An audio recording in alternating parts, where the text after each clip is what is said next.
cualquier persona, tú y yo, que salgamos a predicar el Evangelio, ya sea en la calle, ya sea en una casa, en una reunión o aquí mismo, nos podemos llamar apóstoles porque estamos cumpliendo con la encomienda del Señor. Así que los apóstoles actuales pueden ser cualquiera que lleve el Evangelio. No tienes que darme plata, no tengo que tener un carro del año o un avión por donde movilizarme. No, cualquiera que predique el Evangelio y que sale a hacerlo es un apóstol. Pero no te recomiendo que uses ese nombre ni ese título. Preferiría que seas siervo, esclavo, que estés dispuesto a servir y no a ser servido, como los que actualmente se llaman apóstoles. Hola amigos, ¿cómo están? Una vez más aquí juntos.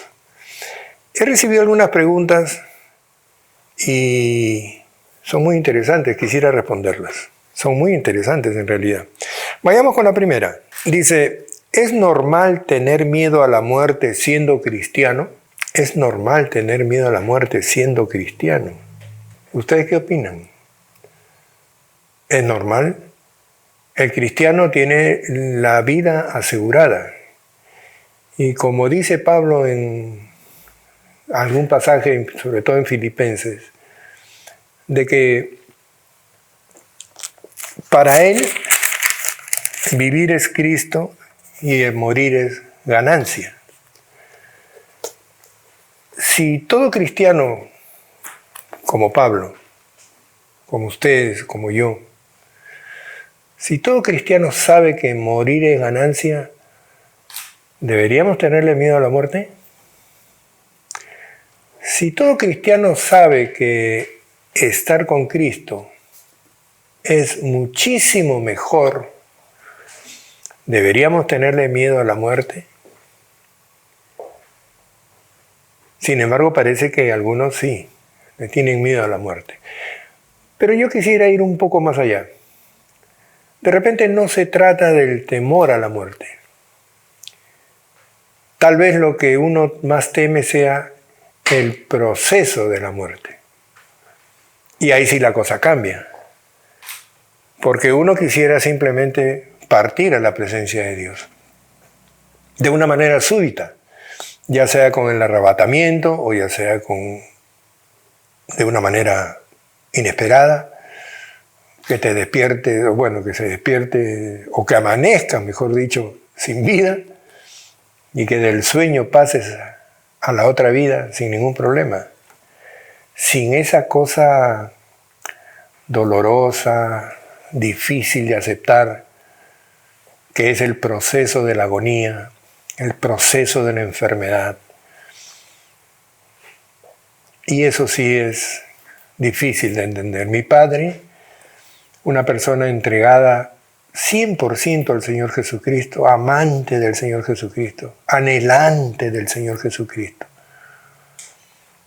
Me dijo cuando estaba empezando su enfermedad, yo le estoy pidiendo al Señor, me decía, que me llegue rápido y que no me haga pasar por ese proceso en el cual yo ya no puedo depender de mí mismo, sino que me tengan que atender, que limpiar. No me gustaría eso, me dijo.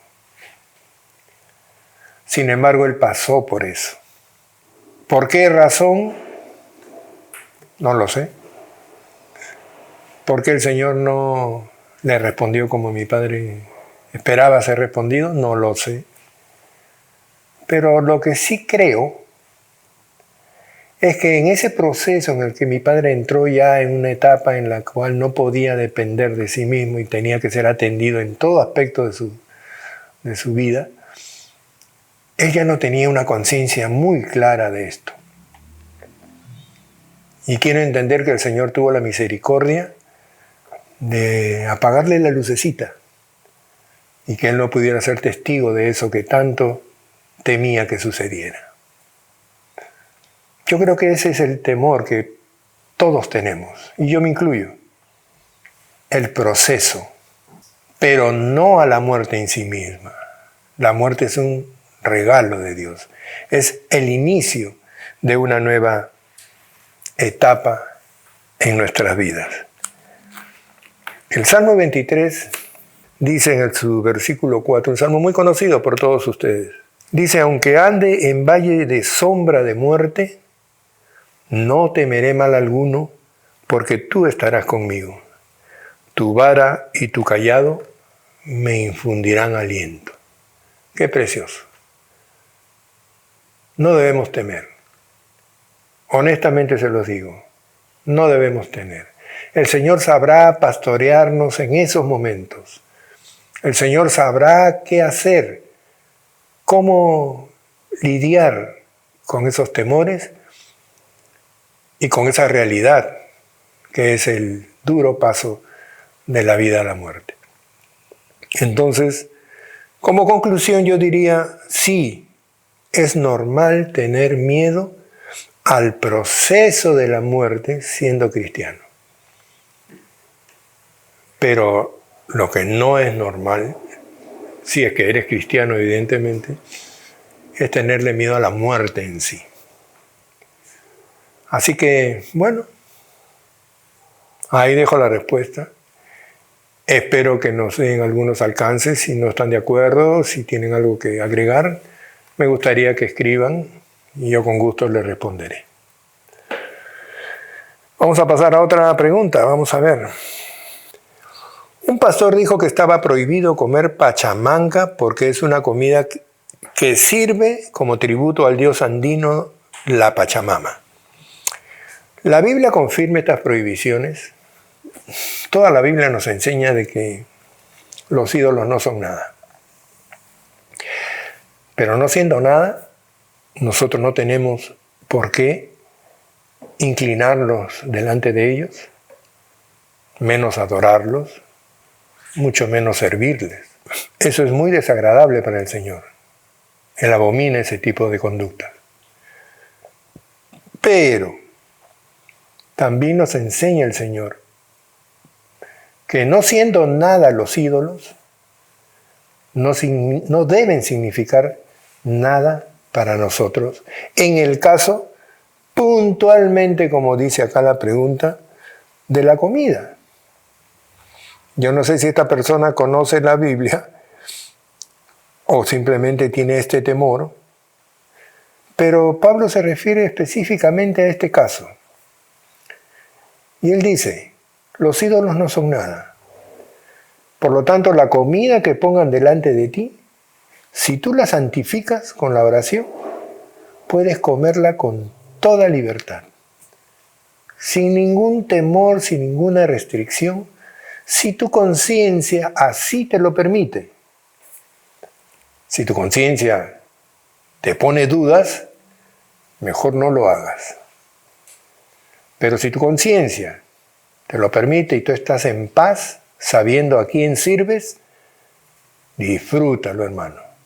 Pero, si tú tienes a tu lado a un hermano que cree, que considera que no debe comer esa comida porque está sacrificada a los ídolos, entonces, solo por causa de la conciencia de tu hermano que está al lado, solo por el cuidado que tú debes de tener acerca de su forma de pensar al respecto, es decir, su madurez, el tamaño de su madurez, el tamaño de su inmadurez, si es un hermano que recién está comenzando en los caminos, y que tu deber como hermano maduro es cuidarlo, entonces no comerás de esa comida.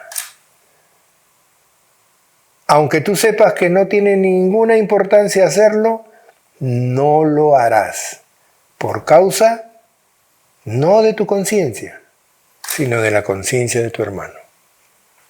Por lo tanto, si vamos al pasaje de 1 Corintios, capítulo 10, dice en el versículo 31, si pues coméis o bebéis o hacéis otra cosa, hacedlo todo para la gloria de Dios. Ese debe ser el enfoque de nosotros. Hacerlo todo para la gloria de Dios. Si la pachamanca que tú sabes que ha sido un tributo a un dios andino, a un Apu, a todas esas cosas que son parte de nuestro folclore, si tú eres una persona madura que sabes que eso no tiene ningún significado, disfruta de tu pachamanca, disfruta de tus papitas, tus habas, tu carnecita, disfrútalo.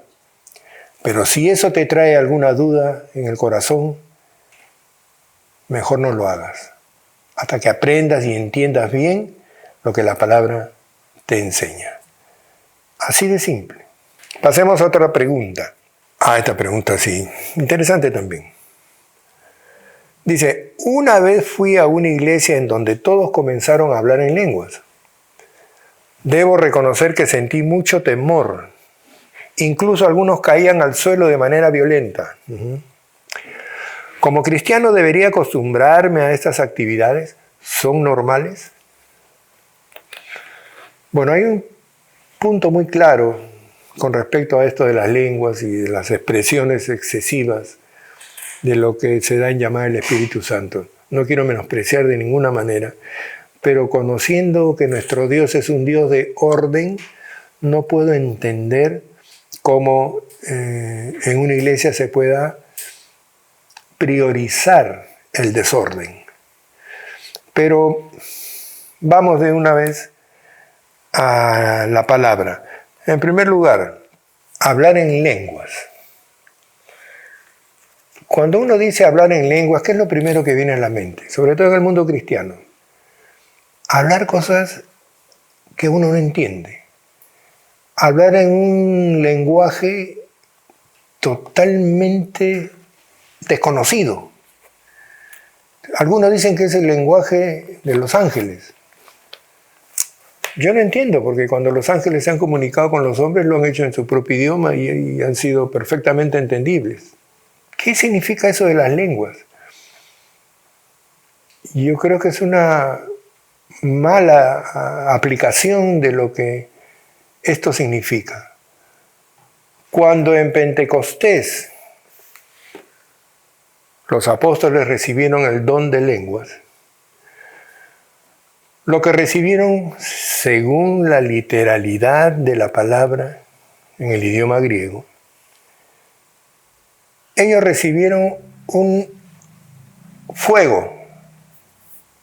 ¿Qué es un fuego? Un calor, una necesidad imperiosa. ¿De qué?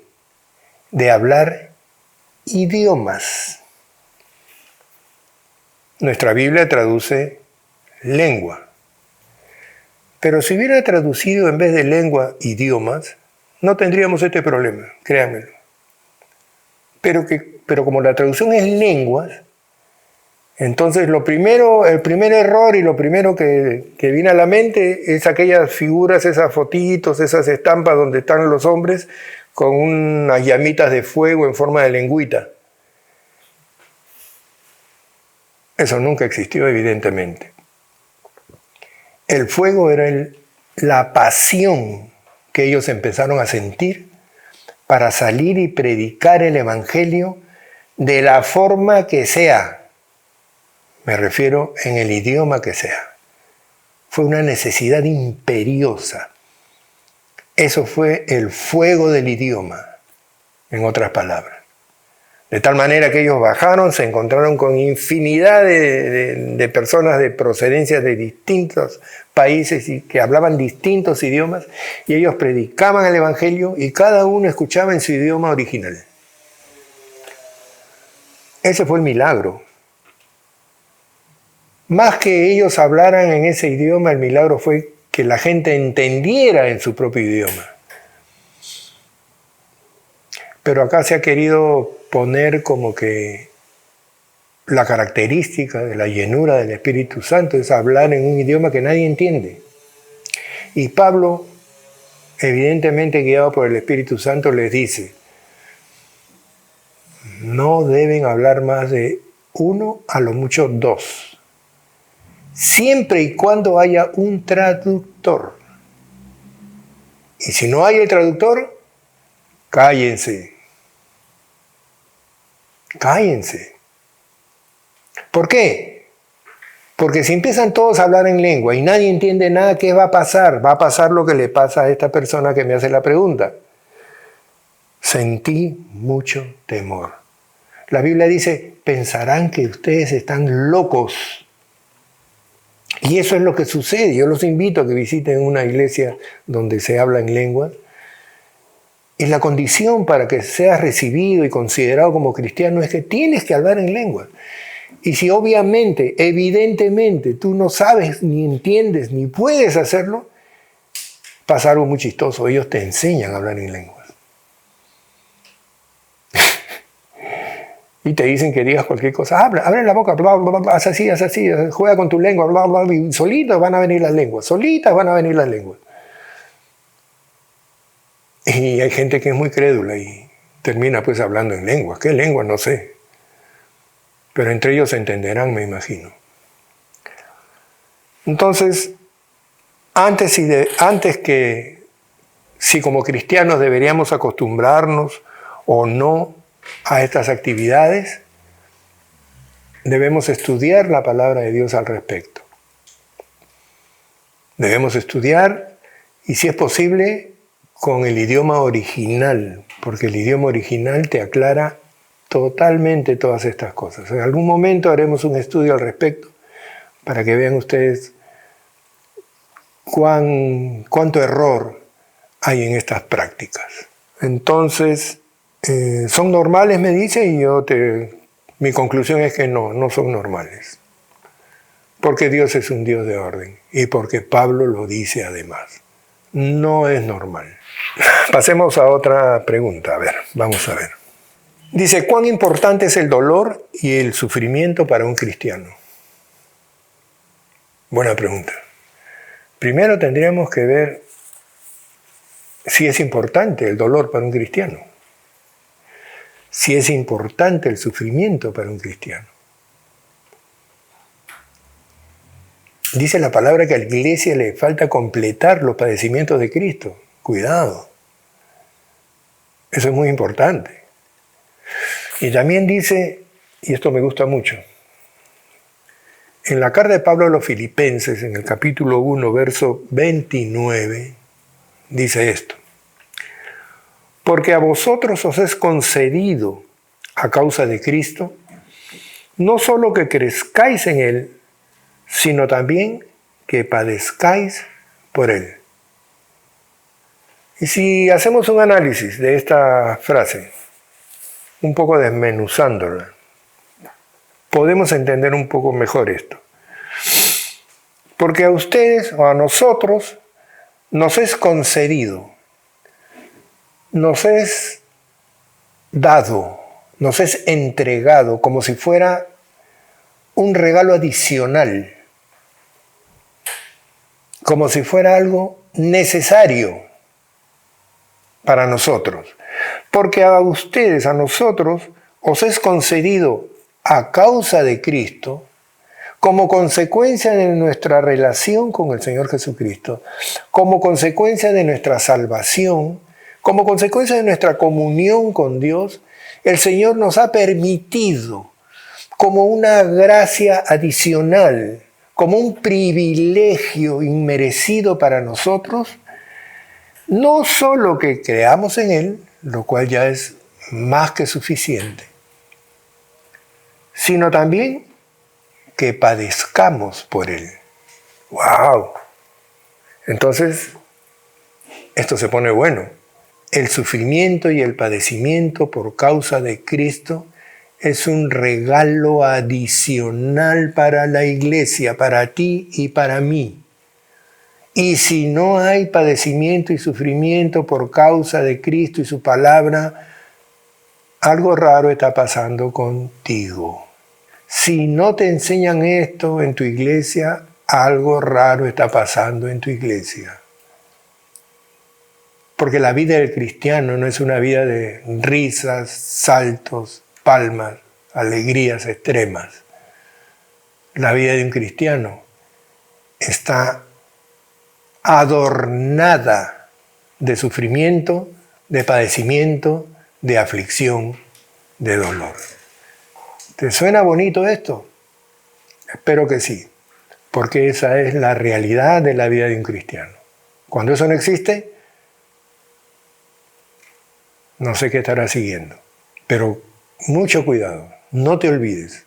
Filipenses 1:29. Búscalo, léelo, medítalo, considéralo.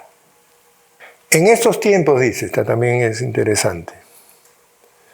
¿Es correcto llamar a los creyentes o misioneros apóstoles? Bien.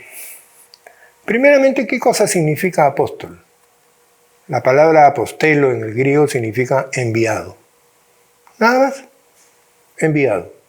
No tiene ninguna connotación distinta a nada.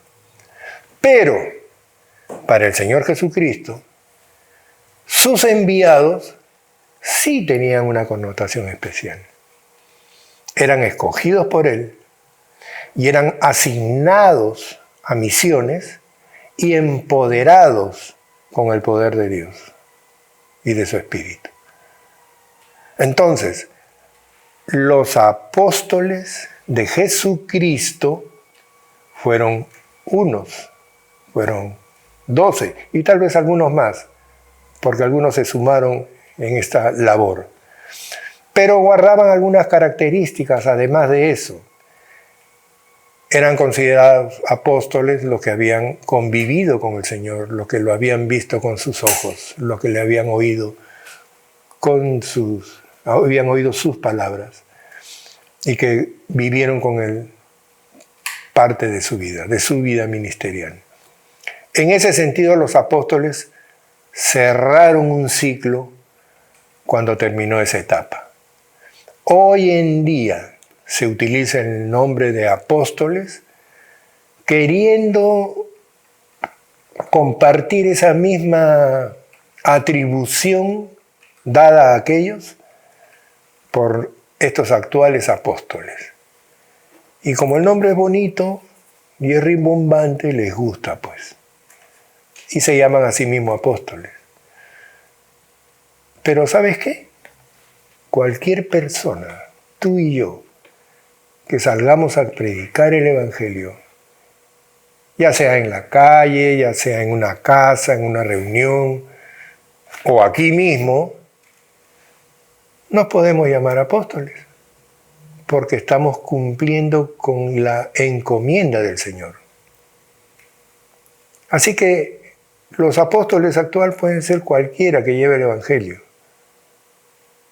No tienes que darme plata, no tengo que tener un carro del año o un avión por donde movilizarme. No. Cualquiera que predique el Evangelio y que sale a hacerlo es un apóstol. Pero no te recomiendo que uses ese nombre ni ese título. Preferiría que seas siervo, esclavo, que estés dispuesto a servir y no a ser servido, como los que actualmente se llaman apóstoles. Otra pregunta. Esta pregunta interesante y muy actual. ¿Qué opinas del matrimonio igualitario? Bueno, entiendo que se está refiriendo a lo que actualmente se conoce como el matrimonio entre personas del mismo sexo, ¿no? Porque si hablamos de igualitario solamente, pues bueno, el hombre y la mujer también son iguales delante del Señor. Pero creo que se está refiriendo al tema de la unión, la llamada unión civil entre personas del mismo sexo. Como cristiano, mi opinión evidentemente es negativa, porque eso no está contemplado en los parámetros bíblicos que rigen la vida de todo hombre y mujer de Cristo. Porque la Biblia señala que la única unión posible en este sentido es la que Dios nos enseña a través de su palabra. Y entre muchos pasajes podríamos alcanzar este de Génesis, capítulo 2,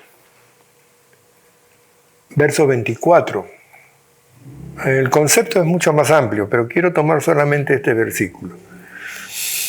Dice así: por lo tanto, dejará el hombre a su padre y a su madre, y se unirá a su mujer, y serán una sola carne. Este es el concepto de matrimonio igualitario de Dios. Este es el concepto central, general, profundo, único de lo que es un matrimonio para el Señor. Un matrimonio en el que habrán roles evidentemente que cumplir, donde habrán circunstancias que observar y donde el Señor ha de reinar, ha de dirigir y ha de sostener. Porque evidentemente la unión entre un hombre y una mujer no es fácil en sí mismo, porque sus caracteres son diferentes, por lo tanto son complementarios y necesitan del eslabón de Cristo en medio de sus vidas, de nuestras vidas, me incluyo, para que esta unión pueda ser sobrellevada con amor, con respeto y con la autoridad de Dios delante de cada uno de ellos. La Biblia también dice en la carta de Efesios, en el capítulo 5, dice, versículo 25, dice: maridos, amad a vuestras mujeres. Antiguo Testamento, hombre y mujer. Nuevo Testamento, hombre y mujer. Amad a vuestras mujeres, así como Cristo amó a la iglesia y se entregó a sí mismo por ella. Interesante. Dice, para santificarla,